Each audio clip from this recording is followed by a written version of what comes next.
A number of different recordings, and you will have to answer questions on what you hear. There will be time for you to read the instructions and questions, and you will have a chance to check your work. All the recordings will be played once only. The test is in 4 sections. Write all your answers in the listening question booklet. At the end of the test, you will be given 10 minutes to transfer your answers to an answer sheet. Now turn to Section 1 on page 2 of your question booklet.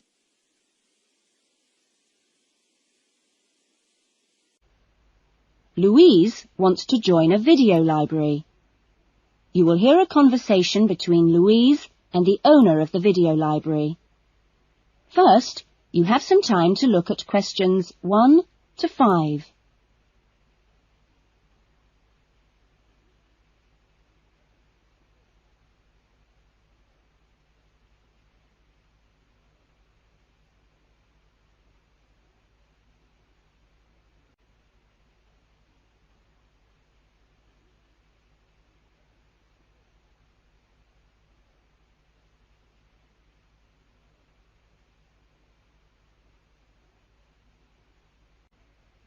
Listen carefully to the conversation and answer questions 1 to 5. Oh, hello. I'd like to join the video library. OK, would you like to fill in the application form now? Yes, I can do it now. Hold on and I'll get a form. Now, I'll just ask you a few questions and then I'll get you to sign at the bottom. Right. What's your full name? Louise Cynthia Jones. Jones. Yes, that's right. OK. And what's your address? Apartment 1, 72 Black Street, Highbridge. Black Street. That's just round the corner, isn't it? Yes. OK, so the postcode is 2085, right? Yes, 2085. And your telephone number? I need both home and work. Home is 9835-6712, and work is 9456-1309. Do you need any ID or anything like that? Yes, we need your driver's license number. That is, if you have one. Yes, I know it off by heart. It's an easy one. 2020BD. Do you need to see it? Yes, I'm afraid I do. Here. Right, thanks. And could you tell me your date of birth, please? 25 July, 1977. That's the most important part out of the way, but could I just ask you a few questions for a survey we're conducting? Okay. Before the conversation continues, you have some time to look at questions 6 to 10.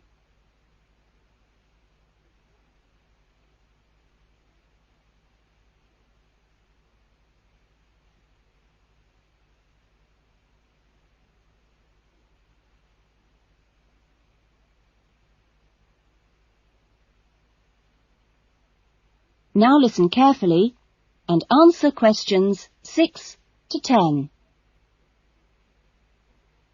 What kind of videos do you prefer to watch? Have a look at this list. Well, I love anything that makes me laugh. I just love to hear jokes and funny punchlines. I'm not very keen on westerns, although my father likes them. But I'm a real softie, so anything with a bit of a love story is good for me. It doesn't matter how old. Not musicals, though. They're too much. Anything else? I'm completely taken by documentaries of the great outdoors. You know the sort. Animals, plants, and faraway places. I saw a wonderful one on dolphins last week. It was amazing.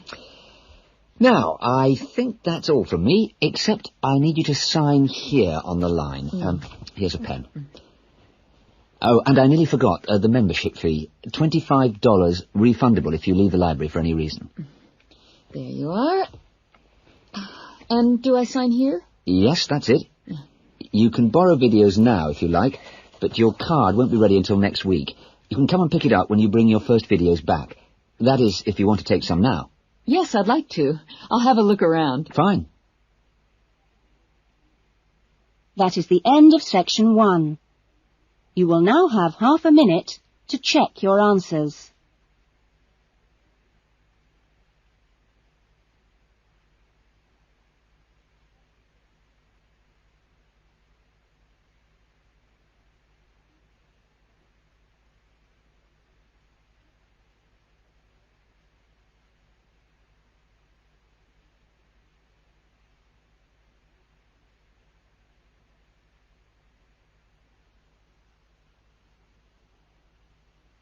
Now turn to section 2. Section 2.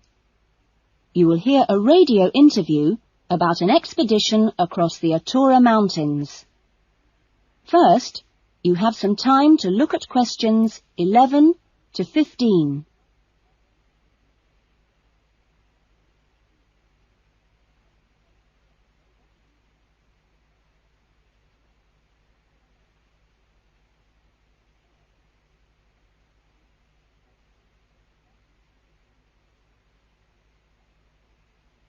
Now listen carefully to the interview and answer questions 11 to 15. A dream came true in 1995 when, over 96 days of the spring and summer, an expedition of 4 men undertook what they believed to have been the first and only complete end-to-end crossing of Morocco's Atura Mountains. I talked to Charles Owen, the leader of the expedition group, about the trip. Charles, how much planning went on beforehand? Well, as you know, I run these walking trips across the mountains for tourists, and over the years I've collected maps and other data to prepare what I call a route book for this trip. And this book basically shows the route across the mountains that we took. You actually broke records while you were out there, didn't you? Yes, it was 900 miles in total, and we managed to climb 32 peaks that were over 3,000 metres high, including Tube Karl, which is, of course, the highest in North Africa. Yeah. We weren't actually out to make a name for ourselves. It just happened, really. What was the weather like? Oh, it got us right from day one, and we were pretty taken aback, really, to find that it rained on quite a number of days. And so we were forced to start replanning our route almost from the outset. One of the obvious problems is the heavy snow which blocks the mountain passes, so you have to make considerable detours. When we were on the way to Ielts, for example, the snow forced us into a northern bypass, which was new to us. But anyway, either way, we would have been rewarded because, well, we fell upon amazing high meadows, huge gorges and wonderful snow-capped mountains. The scenery was as fine as any we saw on the trip, and that was how it was every time. Having to take another pass was never a disappointment. You now have some time to look at questions 16 to 20.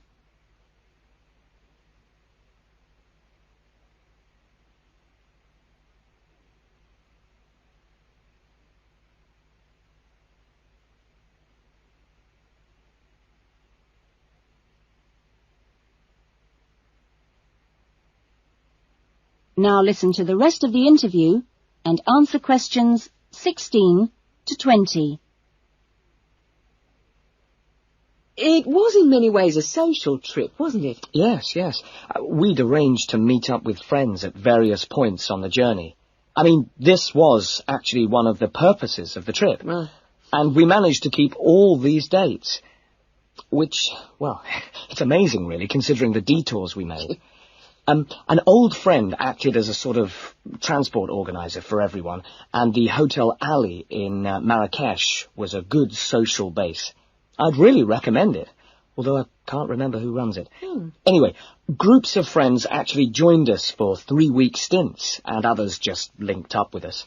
Some, whom we hadn't met before the trip at all, tagged on for short bursts, people from the area who just came along for the ride. But outside the major visitor areas like Tube Karl, we only met one other group of travellers like ourselves in the whole 96 days. Were there any bad moments? Well, we took 2, I must say, long-suffering donkeys with us to help transport water and tents and things. Yeah. I suppose if we were to do it all again, we'd probably hire donkeys along the way. Oh, right. Taza and Tamri, as we called them, after the last places in the trip, well, they made quite a unique journey between them. But it was continuously demanding for them. On both the really high summits, they took diversions that were quite out of character, and I can only assume that it must have been due to tiredness. Well, thank you. And Charles has put together a video about this journey and continues to lead groups to the Atora Mountains. So if you want further information... That is the end of section 2. You will now have half a minute to check your answers.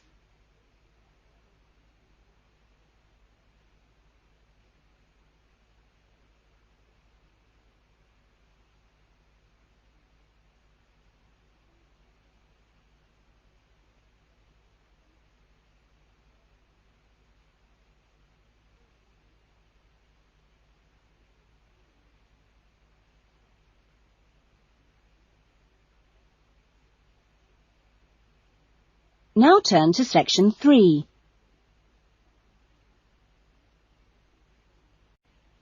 Section 3. You will hear 2 new students, Jane and Tim, talking about their university studies. First, you have some time to look at questions 21 to 25.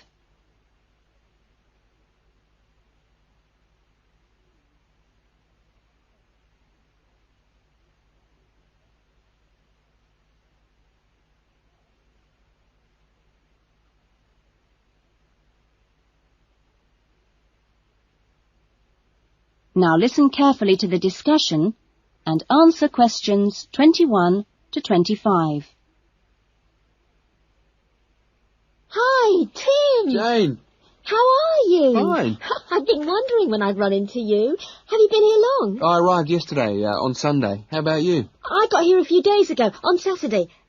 No, wait a minute. What's today? Sorry, Friday, not Saturday. But we didn't have to be here till today. Yes, I know. But I wanted to get my things moved into my room and just take a look around. Mm-hmm. So, did you decide to do English in the end? No, I changed my mind and opted for history instead. Ah.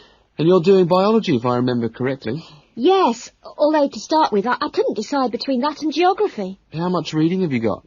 I was given an amazingly long list of books to read. See? Wow, it does look pretty long. Well, I counted 57. I could hardly believe it. What's your list like? Well, it's not as long as yours, but it's still pretty big. There are 43. I don't know how I'm going to get through them all. Well, you don't have to read them all this week. You just have to stay ahead of the lectures and seminars. Have you got your class schedule yet? Yep, it came with a reading list. When's your first lecture? Tuesday. How about you? The day after. It's my busiest day. I've got 2 lectures in the morning and 1 in the afternoon. Before the discussion continues, you have some time to look at questions 26 to 30.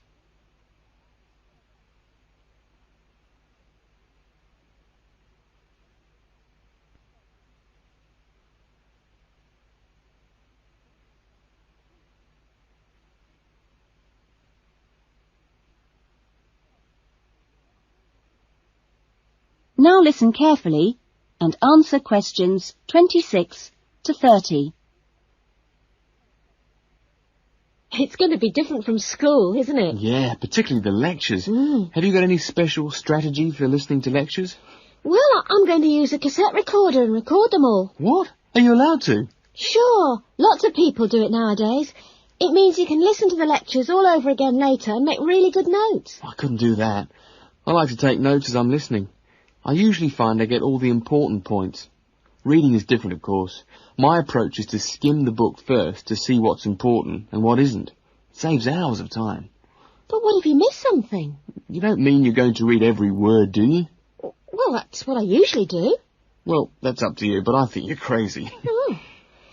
What's your first lecture on, anyway? Oh, it's a lecture on the French Revolution. The French Revolution, how boring. Oh, it's not boring at all. It was an amazing period of history. It changed everything in Europe. So what's your first lecture about? It's about animal behaviour. It sounds really interesting.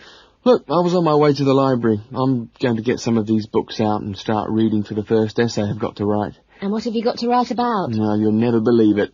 I think our professor must have a sense of humour. He's given us the title, Why Study History? That's a good one. When you find the answer, let me know. No, I'm going to enjoy writing it. Have you been given any writing assignments yet?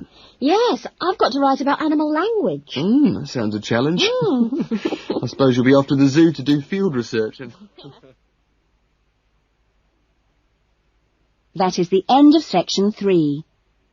You will now have half a minute to check your answers.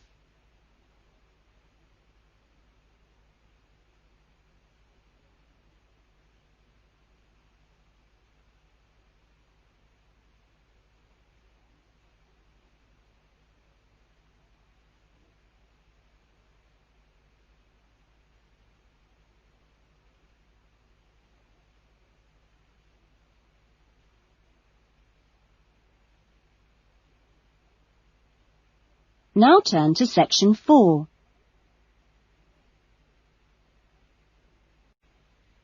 Section 4. You will hear a lecture being given to school leavers on the jobs people can get in sport and the training programs available to prepare for those jobs. First, you have some time to look at questions 31 to 40.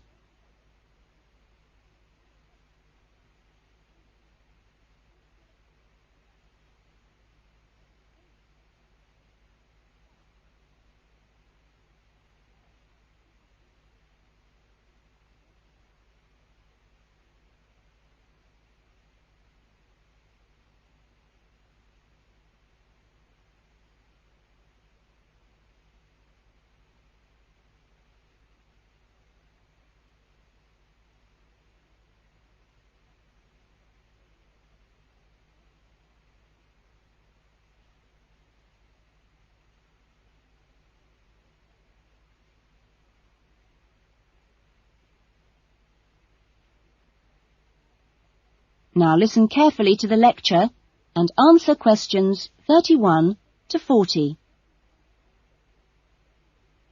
Welcome to Further Education Information Week. This is the Physical Education Faculty session, and I'm the head of the faculty. During the course of this morning, we hope to give you a clear idea of what we offer in our training programs, and we will look at the types of courses and the entry requirements, if any, for those courses. Some of these courses are open to school leavers, but for some, you need previous qualifications or relevant successful employment. So, firstly, the Physical Fitness Instructors course is offered as a 6-month certificate course, which includes an important component of personal fitness. But there are no specific entry requirements. For sports administrators, we provide a 4-month certificate course, but you should be aware that this is designed for those who are in employment. This employment must be current and related to sports administration. For the sports psychologist course, we offer a 1-year diploma course, but this diploma course is available only to those who already hold a degree in psychology. So you need to make sure you have that before you apply to do this course. Now, for physical education teachers, we offer a 4-year degree in education. This degree course is designed for preparing students to teach in primary and secondary schools and needs no prior qualifications, as it is entered directly by school leavers. And lastly, for the recreation officers course, we offer a 6-month certificate. Entry to this course normally includes applicants of a wide range of ages and experiences, but we do not insist on any prerequisites for this course. Remember that this is a vocational training institute. We train you so that you can take up a particular kind of job. So it is important that you know the main roles of the jobs, what the work is like, and what kind of qualities you need to succeed at them. A physical fitness instructor works in health and fitness centres, preparing individual programs for ordinary members of the public. Physical fitness instructors prepare routines of exercises to suit the individual client's age and level of fitness. Sports administrators run clubs and sporting associations. Their duties include such things as booking playing fields with local councils and organising the schedule of games or events for the club. So they need good organisational skills. Sports psychologists spend time with professional athletes, helping them approach competition with a positive mental attitude to enable them to achieve their personal best. They do this by improving motivation and concentration, or assisting with stress management. Physical education, or PE teachers, instruct young students in how to exercise, play sport, and do other recreational activities correctly and safely. PE teachers help the development of coordination, balance, posture and flexibility, with things like simple catching and throwing skills. They are not expected to be experts in all sports, but must be able to show students the basic techniques involved in a wide range of activities. Recreation officers often find themselves working for local government authorities and local groups. Their aim is to raise people's awareness of healthy lifestyles and improve general fitness through arranging recreational activities for groups of all ages, from the very young to the elderly. There are many other job opportunities which our graduates can look forward to. If you're interested in any of these, then I suggest... That is the end of section 4. You will now have half a minute to check your answers.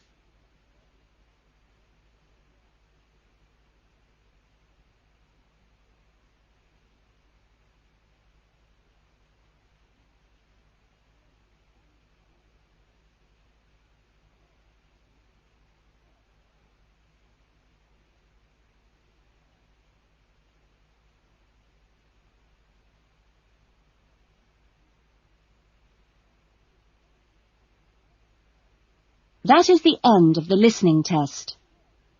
In the Ielts test, you would now have 10 minutes to transfer...